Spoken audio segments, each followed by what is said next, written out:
ini ada 8 poin ini yang bisa kita pahami ya.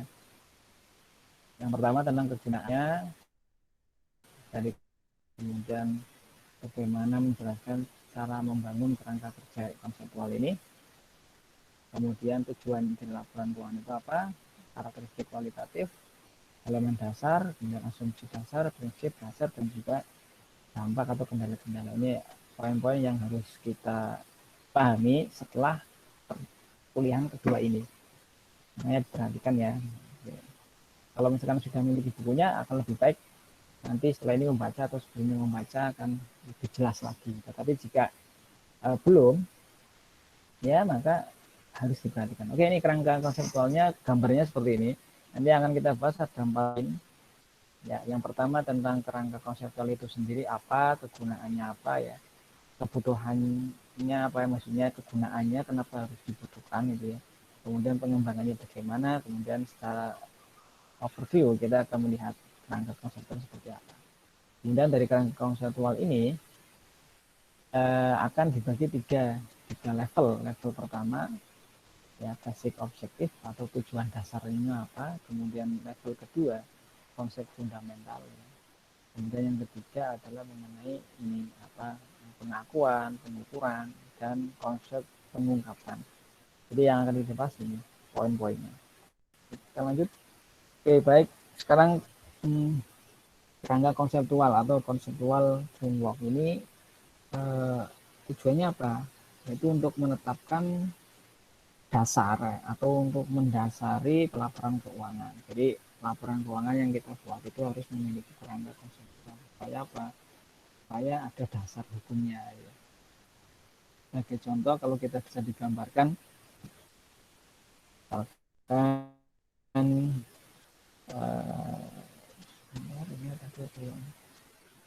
masuk ya. Oke, karena jangan ada yang ini. Jadi gini, kerangka konseptual itu kenapa kok dibutuhkan? Logikanya seperti ini. Misalkan di agama Islam itu kan ada namanya Al-Quran dan hadis. Al-Quran dan hadis. Al-Quran dan hadis itu adalah sumber utama acuan pedoman umat Muslim ya, umat Islam. Kalau kita mencari hukum-hukum, kemudian mencari apa namanya fikih, maka kita mengacu pada Al-Quran dan hadis Nabi. Nah, nanti dari Al-Quran dan hadis ini akan dikembangkan menjadi fatwa-fatwa ya ijma para ulama, kemudian ada namanya qiyas dan sebagainya, atau hal-hal yang belum peraturan-peraturan teknis yang perlu dirumuskan oleh para alim ulama. Ketika fatwa-fatwa misalkan pendapat-pendapat praktek-praktek ibadah, kemudian misalkan bermuamalah itu ada perbedaan, ada pertentangan di antara pendapat para ulama itu, maka kita akan kembali lagi ke Al-Quran dan hadis. Kita merujuk lagi kepada mereka, pada Al-Quran dan hadis, kemudian kepada para ulama-ulama terdahulu, ya ulama-ulama soleh terdahulu ya, para alim ulama untuk melihat perbedaannya bagaimana. Nah, sama juga dengan ini. Jadi ketika akuntansi ini akan dipraktekkan di lapangan. Sebagai contoh tadi misalkan kawan-kawan dalam menjawab kasus itu ada yang mengatakan lebih baik diakui hutang tersebut bersamaan ataupun jangan diakui. Diakuinya nanti ketika hutang itu sudah mau akan dibayarkan. Nah, itu kan terjadi perbedaan dalam mengambil keputusan kebijakan tersebut. Maka kalau ada perbedaan itu kita kembali lagi kepada kerangka konseptual itu sendiri. Nah, jadi kerangka konseptual ini nantinya menjadi pedoman, menjadi dasar bagi penyusunan laporan keuangan. Jadi penyusunan laporan keuangan ini ada dasarnya. Dasarnya itu adalah kerangka konseptual itu sendiri. Sehingga gunanya apalagi? Gunanya ketika ada peraturan-peraturan yang dibuat atau peraturan yang dibangun atau standar-standar akuntansi yang dibentuk itu tidak lepas dari kerangka konseptual. Jadi mengacu kerangka konseptual yang ada. Sehingga kedepannya standar akuntansi ini akan menjadi berguna, akan menjadi lebih berguna dan konsisten dari waktu ke waktu. Karena adanya kerangka ini. Seandainya tidak ada kerangka ini, maka peraturan standar akuntansi yang diterbitkan, yang dibentuk itu pasti tidak akan konsisten karena berubah-ubah. Nah, dengan adanya kerangka konseptual ini, maka peraturan standar akuntansi yang dibuat, laporan keuangan yang disusun itu akan terstandarkan, akan lebih berguna dan konsisten dari waktu ke waktu. Itu adalah pentingnya dari kerangka konseptual. Oke, jelas ya ini ya.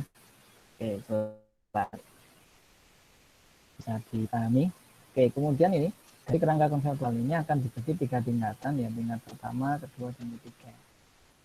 Oke, kita langsung saja ke bagiannya.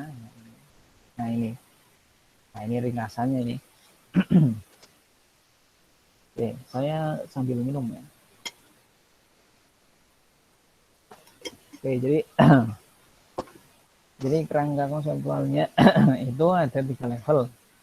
Level 1, 2, 3 diibaratkan sebagai segitiga terbalik atau piramida terbalik, di mana level 1 itu menjadi yang paling penting ya, fundamental, yang paling mendasar. Ini menjadi pondasi yang kuat. Di mana pondasi ini menjadi tujuan dasar. Jadi kerangka konseptual itu ada tujuan dasarnya yang pada level 1. Tujuan dasarnya apa? Tujuan dasar adalah tujuan dari laporan keuangan itu sendiri, yaitu apa? Memberikan informasi keuangan mengenai kinerja perusahaan kepada para pemangku kepentingan, bisa investor, calon investor, kreditur, pemerintah, manajemen, kemudian para karyawan, kepada para orang-orang yang membutuhkan informasi tersebut, tergantung dari kapasitasnya. Nah, dalam hal ini kapasitas sebagai penyedia modal, seperti kemarin ada user potensial dan ada user present, atau pengguna sekarang dan pengguna potensial atau calon investor. Nah, ini tujuan utamanya itu, yaitu memberikan informasi keuangan.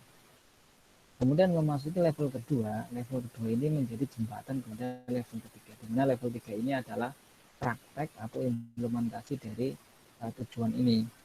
Maka dibutuhkan level yang kedua, yaitu karakteristik kualitatif dan elemen-elemen dasar. Ya, ada karakteristik dan elemen-elemen dasar. Kemudian di yang level ketiga ada asumsi-asumsi, prinsip, kendala. Nah, kita akan bahas satu persatu hal ini. Kita masuk langsung ke yang level pertama. Ini ringkas saja. Jadi tujuan pertama, yaitu tujuan dasarnya adalah tujuan laporan ke keuangan. Dimana laporan keuangan ini memberikan info keuangan mengenai posisi keuangan, kinerja, serta perubahan posisi keuangan. Oke ya, ini sudah jelas ya, tujuan laporan keuangan itu adalah itu. Kemudian masuk ke level kedua ini. Oke, ini dulu aja. Nih, level kedua nih. Oke, dari level kedua ini menjadi jembatan dari implementasi. Di level kedua ini ada apa namanya? Iya, benar. Nah ini nih. Nah, di level kedua ini ada namanya karakteristik kualitatif. Ya, karakteristik kualitatif dan elemen-elemen dasar. Nah, untuk yang karakteristik kualitatif itu maksudnya apa? Maksudnya itu adalah bahwa dalam pembuatan penyajian laporan keuangan itu harus memenuhi karakteristik kualitatif ini. Apa saja itu? Ada dua karakteristik kualitatif itu ada dua, relevansi dan faithful representation. Relevansi dan penyajian secara atau pengungkapan secara jujur. Ada 2 poin. Nah, dari kedua poin ini kita akan bahas satu-satu. Yang pertama dulu mengenai relevansi. Relevansi itu adalah salah satu yang mendasari dari pengambilan keputusan. Di mana relevansi ini, laporan keuangan itu harus relevan. Relevan itu apa maksudnya? Yaitu mampu memberikan predictive value dan confirmatory value. Jadi laporan keuangan itu harus memberikan nilai prediktif. Jadi bisa dilihat di laporan keuangan itu bisa memberikan nilai masa depan atau nilai prediksi masa depan. Labanya masa depan itu bagaimana, biaya yang akan dikeluarkan di masa yang akan datang bagaimana, keuntungannya itu bagaimana, itu bisa dilihat dari laporan keuangan. Jadi artinya laporan keuangan harus mampu memberikan nilai prediksi di masa yang akan datang. Kemudian nilai konfirmasi. Nilai konfirmasi ini artinya laporan itu bisa dikonfirmasi kebenarannya. Misalkan kalau diungkapkan di laporan keuangan itu pendapatan dalam 1 tahun itu misalkan 1 triliun, otomatis maka dapat dikonfirmasi dengan apa? Dengan cara melihat saldo dari kas dan juga saldo dari piutang.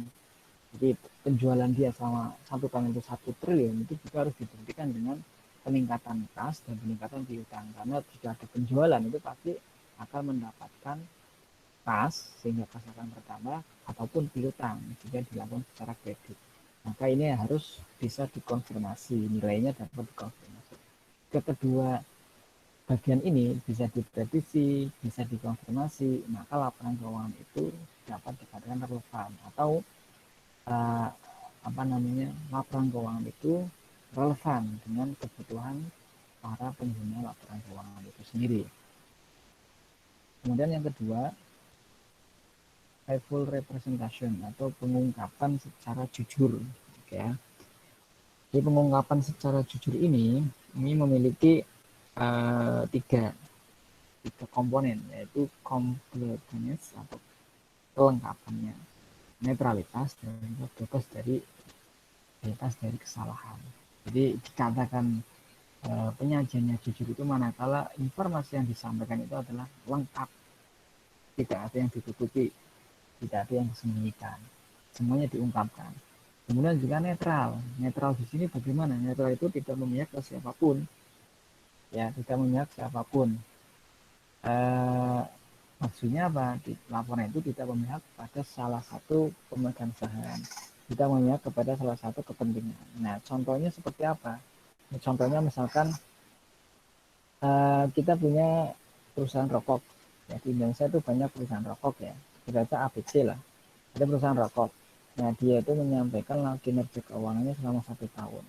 Nah, kebetulan perusahaan rokok itu tersandung kasus ada gugatan dari konsumen kepada perusahaan tersebut karena ternyata perusahaan produk rokok itu membuat para konsumen itu mati. Konsumen itu mengalami sesak napas, gejala paru-paru, dan gejala-gejala lain yang ditimbulkan dari rokok tersebut, gitu kan. Nah, ternyata konsumen itu melakukan gugatan ke pengadilan dan terjadi persidangan terhadap itu. Maka perusahaan itu memiliki masalah hukum, ya. Nah, karena ada masalah hukum itu, maka tentu kalau ini diungkapkan, ini tentu akan merugikan perusahaan. Nilai perusahaan akan jatuh, sahamnya akan jatuh, ya. Kemudian bisa saja orang-orang akan takut membeli produk rokok tersebut karena adanya kematian dan sebagainya. Walaupun kenyataannya juga, walaupun sudah dikasih tahu kematian itu dapat ditimbulkan oleh rokok, tapi masih saja rokok masih banyak yang membeli, misalkan. Nah, ini masalah seperti ini akan menimbulkan efek negatif pada perusahaan. Nah, netral di sini adalah bahwa kasus itu tidak perlu ditutupi, tidak disembunyikan, tetap diungkapkan secara jujur. Ini namanya netralitas, walaupun itu menjadi nilai negatif bagi perusahaan. Kemudian yang ketiga adalah bebas dari kesalahan, baik kesalahan dari pegawainya, kesalahan penginputan secara aplikasi itu harus terbebas. Jika ketiga ini dapat diungkapkan, dapat dilakukan oleh perusahaan, maka para pengguna laporan keuangan ini akan sangat tenang, ya, atau dapat jadikan rujukan untuk mengambil keputusan. Jadi ini artinya tiga komponen ini harus dipenuhi manakala dia ingin dikatakan sebagai penyajian yang jujur. Kemudian lanjutnya nih. Nah, apabila dari kedua poin ini relevan dan penyajian jujur ini dipenuhi, tetapi dia juga memiliki komponen lain. Ada namanya comparability, verifiability, timeline sama understandability ini dapat dipenuhi juga, maka dia tentunya akan meningkat kualitasnya. Apabila dia mampu menambah comparability atau komparabel atau dapat dibandingkan. Dapat dibandingkan itu artinya apa? Apabila diukur dengan cara yang sama, ya, kemudian dapat hasil yang sama, ya, walaupun berbeda perusahaan. Oke, gitu ya. Jadi artinya kalau laporannya bisa dibandingkan dengan perusahaan yang lain dengan cara ukur yang sama, maka itu dapat dibandingkan. Kemudian yang verifikasi ini dapat diverifikasi, ya, mampu diverifikasi oleh auditor eksternal, ya. Jadi dengan cara yang sama hasilnya sama kalau yang ini. Jadi kalau misalkan auditor eksternal itu menguji laporan itu akan menghasilkan hasil yang sama karena memiliki tingkat verifikasi yang tinggi. Kalau ini dapat dibandingkan dengan perusahaan lain, ya. Kalau yang ini dapat diukur oleh orang lain dan hasilnya sama. Kemudian timeline itu tepat waktu, jadi laporannya harus tepat waktu, jadi jangan sampai molor, ya. Kalau ada terjadi kemoloran, kemunduran waktu ini, maka nilai kegunaan dari laporan itu tidak akan bisa diperoleh. Misalkan 9 bulan setelah tutup buku baru dilaporkan, nah itu sangat kadaluarsa karena ini membutuhkan waktu yang tepat, ya, 2 bulan 3 bulan setelah tutup buku itu dilaporkan. Makanya kalau pajak itu laporan pajak maksimal 31 Maret kalau untuk yang orang pribadi. Untuk yang perusahaan itu sepertinya April, ya, itu maksudnya itu supaya laporannya itu tidak terlalu mundur, ini akan kehilangan timelinenya, ini nilai gunanya itu akan hilang. Dan yang terakhir adalah understandability, mudah dipahami.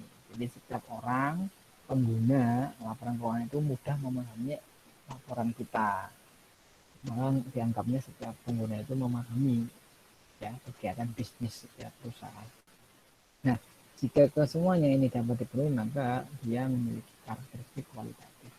Oleh karena itu, ini menjadi kerangka dasar atau kerangka konseptual dari laporan keuangan agar memiliki kualitas yang bagus.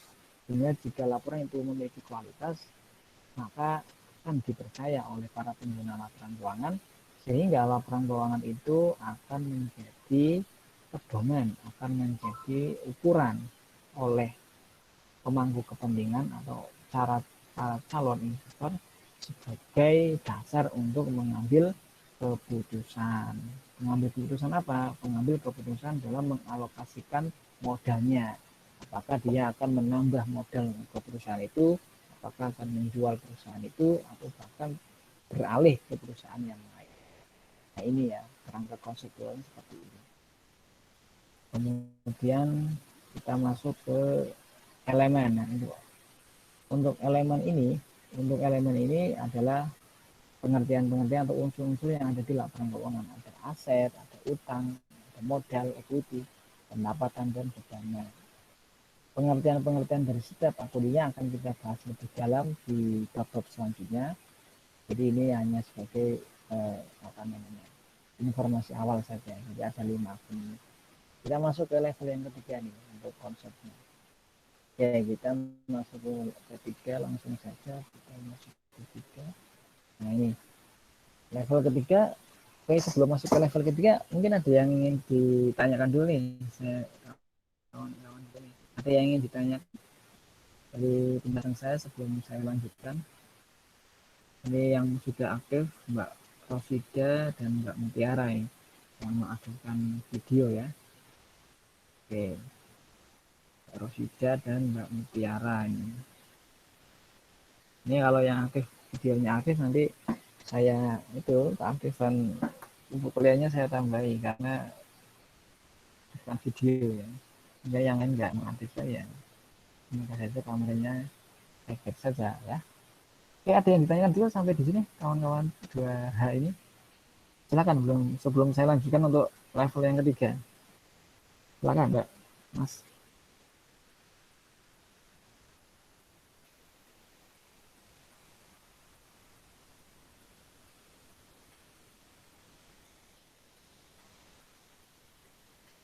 Halo, oke kan?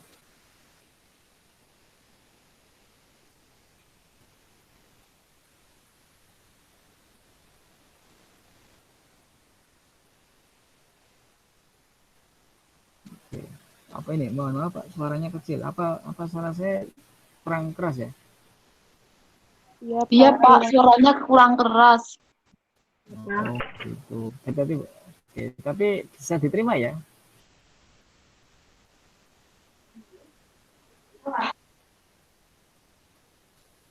Oke ya, kalau saya akan lebih keras lagi ya. Nanti bisa disampaikan tadi nggak langsung aja audionya. Kalau misalkan kurang keras langsung bilang saja di awal depan dengan Pak audionya kurang keras. Soalnya ini tadi saya baru baca untuk pesannya, chatnya ini. Oke, baik. Ada yang ditanyakan dulu sampai di sini.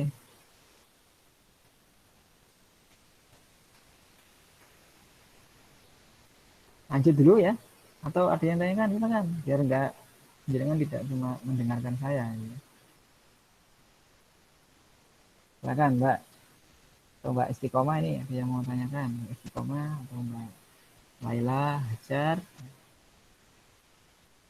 Silakan. Atau Mbak Pasri, Mbak siapa saja ini. 33 orang yang hadir.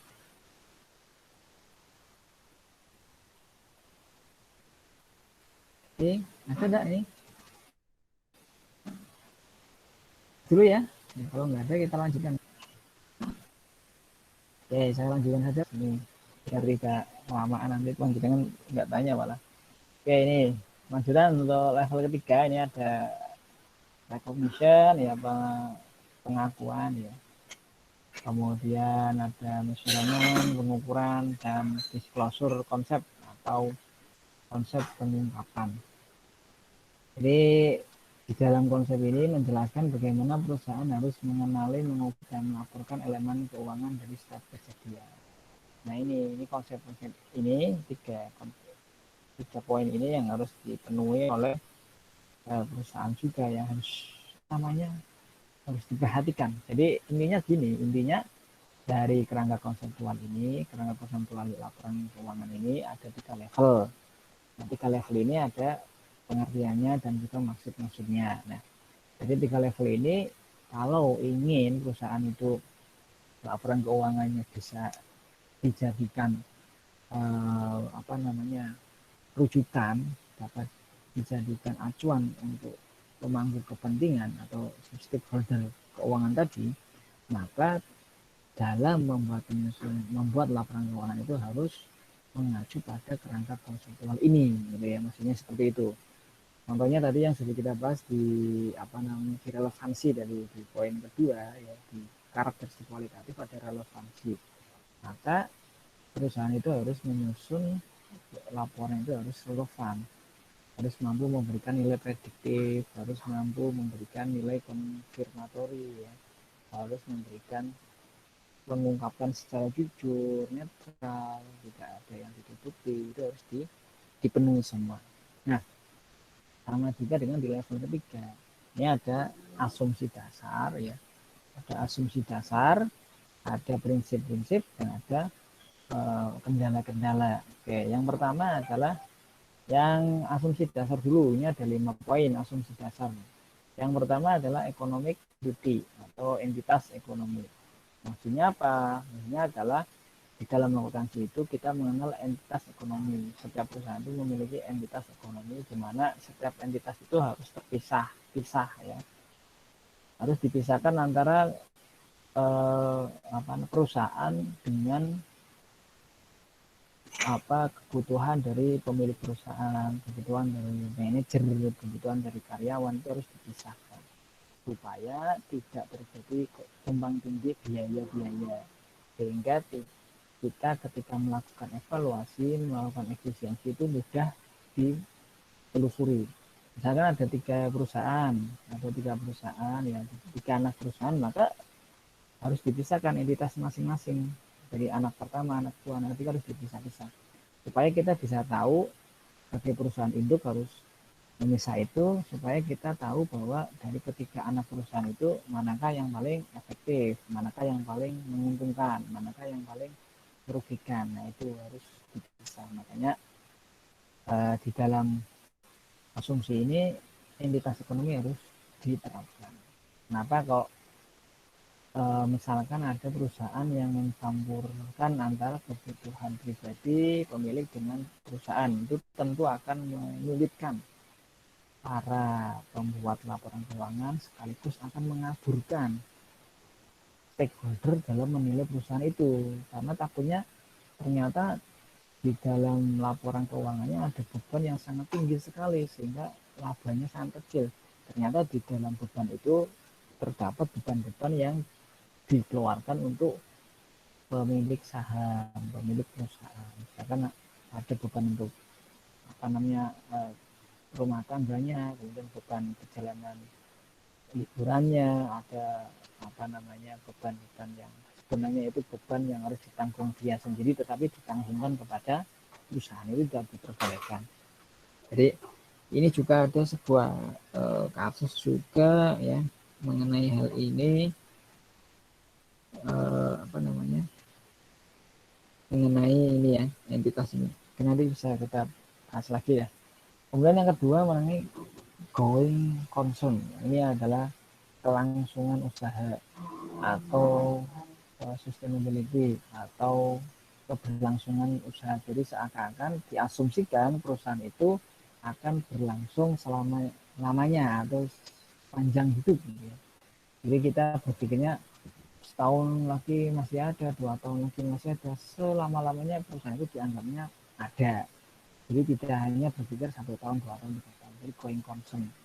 Jadi perusahaan itu harus dianggap selama-lamanya. Itu memiliki usia yang panjang, memiliki umur yang panjang. Anggapannya seperti itu. Kemudian yang ketiga, monetary unit itu maksudnya adalah pengukurannya itu menggunakan pengukuran uang atau moneter. Jadi segala sesuatunya yang di aktivitas perusahaan itu semuanya diukur dengan uang. Jadi kalau misalkan mengeluarkan biaya apa kemana, uang.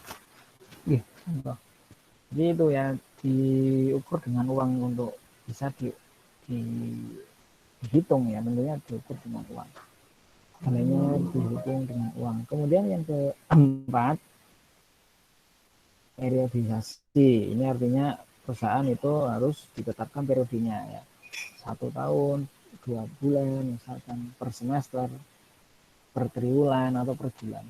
Nah, sebagai catatan, apabila laporan keuangan itu dibuat lebih singkat ya, atau waktunya itu singkat, 1 bulan misalkan, atau 3 bulan sekali, itu nanti biasanya laporan keuangan itu belum memperlihatkan kinerja seutuhnya, karena biasanya perusahaan itu ada rencana-rencana yang dibuat secara bulanan.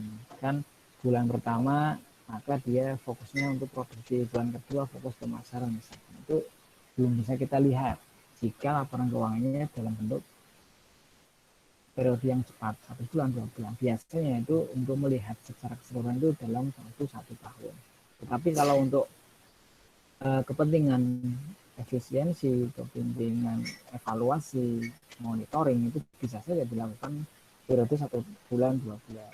Tapi itu untuk mengukur kinerja tidak terlalu signifikan atau belum memberikan gambaran secara menyeluruh, khususnya untuk pengguna laporan keuangan eksternal. Kemudian yang kelima, akrual. Akrual ini adalah konsep basis di mana akuntansi itu dicatat berdasarkan kejadiannya, jadi berdasarkan transaksi dengan aktivitas. Jadi kalau misalkan tadi di awal tadi kasusnya mengenai pertambangan, dia melakukan aktivitas pembukaan tambang, kemudian dia mencatat transaksinya penggunaan tambang, langsung diakui gitu ya, pengakuannya itu berdasarkan akrual atau yang terjadi. Ada satu lagi namanya cash basis, jadi berdasarkan uang yang dikeluarkan. Jadi ada dua basis, akrual dan cash basis. Tetapi asumsi kita adalah yang akrual. Kalau akrual itu lebih valid karena setiap transaksi itu harus dicatat pada saat terjadinya transaksi tersebut. Oke. Kemudian untuk yang kedua, prinsip-prinsip akuntansi itu ada 4. Yang pertama pengukuran, kemudian yang kedua pengakuan pendapatan, pengakuan beban, dan pengungkapan secara penuh. Nah, yang pertama pengukuran. Nah, pengukuran ini nanti ada dua metode ya. Ada metode pengakuan historis dan juga fair value atau nilai wajar. Jadi nanti di pengakuan ini ada dua metode ya, historis sama fair value atau nilai wajar. Kemudian ada pengakuan terhadap pendapatan. Ini kita lihat di sini aja. Misalkan ini yang prinsip measurement view. Jadi biaya umumnya dianggap menjadi representasi dari jumlah yang dibayar untuk item-item tertentu. Nah, ini ada namanya fair value atau nilai wajar dari sebuah aset. Kalau misalkan kita membeli sebuah aset ya, dengan harga perolehan misalkan 1 miliar, maka nilai histori atau nilai historinya atau harga perolehannya itu adalah 1 miliar. Tetapi ya, ketika sudah berjalan 3 tahun, 5 tahun, tentunya nilai perolehan itu akan berubah. Tidak lagi menjadi nilai perolehan itu, pasti akan berubah, entah itu naik ataupun turun. Maka dibutuhkan namanya konsep fair value atau nilai wajar. Yaitu apa? Nilai yang dapat dipertukarkan pada saat itu dilihat dari pasar ya, nilai pasarnya. Ini akan sangat penting karena hal ini akan memberikan dampak kepada aset kita. Jika kita asetnya naik, maka harus ditulis secara betul ya, naik walaupun turun. Untuk pengukurannya. Kemudian yang kedua, pengakuan pendapatan. Nah, ini ada beberapa poin ya. Bisa saja pendapatan itu diakui selama memproduksi. Jadi dia selama produksi berlangsung, dia langsung mengakui sebagai pendapatan. Atau ketika produk itu selesai diproduksi, dia langsung diakui sebagai pendapatan. Atau ketika produk itu sedang dipasarkan, langsung kita akui pendapatan. Atau juga bisa diakui sebagai pendapatan manakala produk itu sudah dijual dan sudah diterima uang. Nah, ini ada empat ini yang bisa saja perusahaan menetapkannya berbeda-beda tergantung dari jenis dan kegiatan perusahaan itu.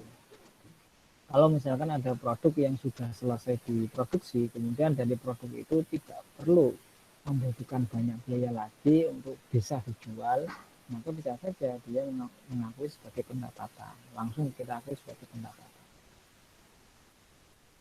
Kemudian yang ketiga adalah pengakuan beban ya.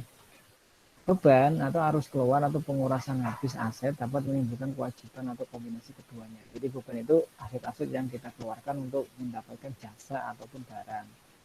Nah, beban ini diakuinya kapan? Apakah pada saat terjadinya penyerahan barang atau jasa ataupun di masa yang akan datang. Nah, ini tadi yang kaitannya dengan kasus pertama kita, kasus pertambangan tadi, apakah hutang itu akan diakui sebagai beban atau enggak, atau sebagai aset atau utang tadi, bukan aset, utang, sebagai utang ataupun beban, atau juga bisa diakui sebagai aset. Nah, ini pengakuan-pengakuan ini yang perlu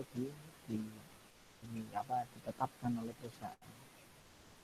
Beban selalu mengikuti pendapatan. Oke. Dan yang terakhir adalah full disclosure atau artinya pengungkapan secara penuh. Jadi informasi yang diungkapkan itu harus penuh. Bisa saja disediakan laporan keuangan atau catatan atau laporan keuangan, kemudian informasi tambahan. Jadi untuk informasi tambahan ini selain dari kedua ini ya, jadi selain dari laporan keuangan dan catatan atau laporan keuangan. Biasanya di informasi tambahan ini sudah kita sampaikan kemarin, ada misalkan mengenai prediksi-prediksi ataupun rencana-rencana kerja para manajer atau para direktur, dewan direksinya, kedepannya bagaimana proyeksinya. dan mungkin dia mendapat prestasi-prestasi ataupun dia menyampaikan akan ada undang-undang baru yang membuat perusahaan itu akan semakin memberikan kontribusi misalkan. Ini dapat diungkapkan di sini. Atau mengenai catatan tentang lingkungan, bagaimana tindakan terhadap lingkungan itu bisa disampaikan di sini. Nah, ini adalah bagian dari prinsip-prinsip akuntansi ini ya. Jadi tadi ada beberapa prinsip-prinsipnya. Sekarang gimana dengan kendala-kendalanya? Kendala-kendalanya. Nah ini kendalanya. Kendalanya ada dua, biaya dan materiality. Biaya ini artinya tadi bahwa biaya itu ketika kita menyusun laporan keuangan itu jangan sampai biaya penyusunan informasi tersebut melebihi manfaat yang diberikan. Nah ini, jadi jangan sampai biaya yang kita keluarkan untuk menyajikan laporan itu justru manfaatnya itu lebih kecil. Jadi jangan sampai terjadi seperti itu. Itu kendalanya ya. Kemudian yang kedua materiality. Ini adalah bagaimana suatu item atau suatu aktivitas itu dapat dikatakan material atau tidak material. Ya. Material ini apa? Material itu artinya memberikan pengaruh, ya pengaruh kepada orang-orang dalam mengubah penilaiannya. Jadi kalau misalkan dari ada apa namanya ada aktivitas mampu mengubah penilaian orang secara wajar, maka itu dikatakan material. Tapi kalau tidak ya immaterial. Itu ya, ini kendala-kendalanya. Oke, kemudian ini kesimpulannya ini, jadi kesimpulannya adalah kerangka konseptual itu ada 3 level, dan setiap level memiliki poin-poin tersendiri. Nah, untuk bisa katakan, untuk bisa menyusun laporan keuangan yang handal, yang dapat dijadikan rujukan oleh para pemegang kepentingan atau stakeholder atau pengguna eksternal laporan keuangan, maka rangka ini harus dipenuhi oleh penyusun laporan keuangan.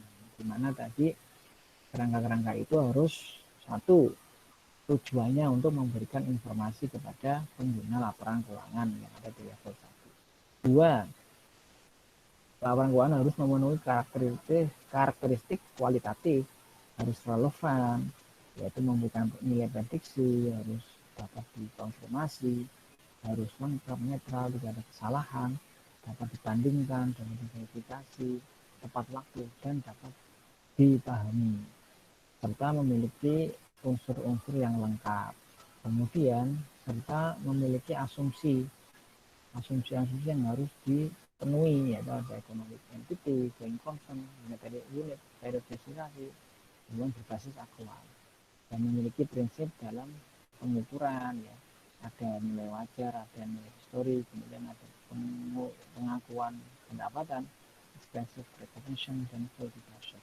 Nah, ini harus dipenuhi, rangka-rangka ini harus dipenuhi supaya laporan keuangan yang disusun itu benar-benar mampu memberikan informasi lengkap kepada pemegang saham sehingga mereka memberikan keputusan yang tepat dalam mengalokasikan dananya atau mengalokasikan. Oke, jadi itu ya untuk materi kita hari ini sudah saya jelaskan. Semoga apa yang saya jelaskan ini bisa diterima dan bisa dipahami kawan-kawan semua, rekan-rekan semua. Dan silakan kalau ada yang ingin ditanyakan bisa disampaikan di sini. Oke, silakan untuk rekan-rekan semua yang ingin menambahi materinya, silakan.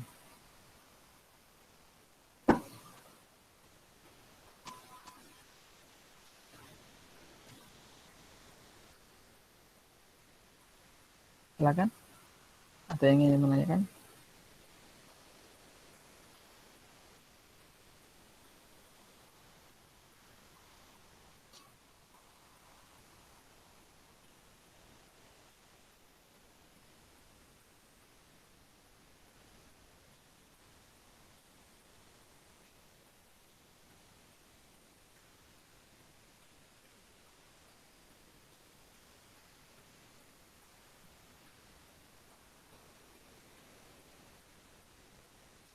Ya, silakan. Atau saya tunjuk aja nih ya. Oke, mungkin bisa, ini sudah banyak yang mengaktifkan video. Oke, kan.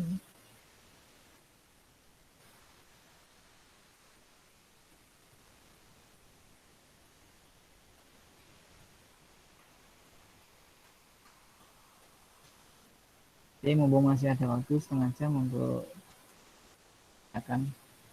Nah, kaitannya dengan kasus tadi, yang kasus perusahaan tambang, ya, itu berarti kaitannya dengan prinsip ataupun level keberapa untuk yang kaitannya dengan perusahaan tambang tadi. Di mana perusahaan tadi apakah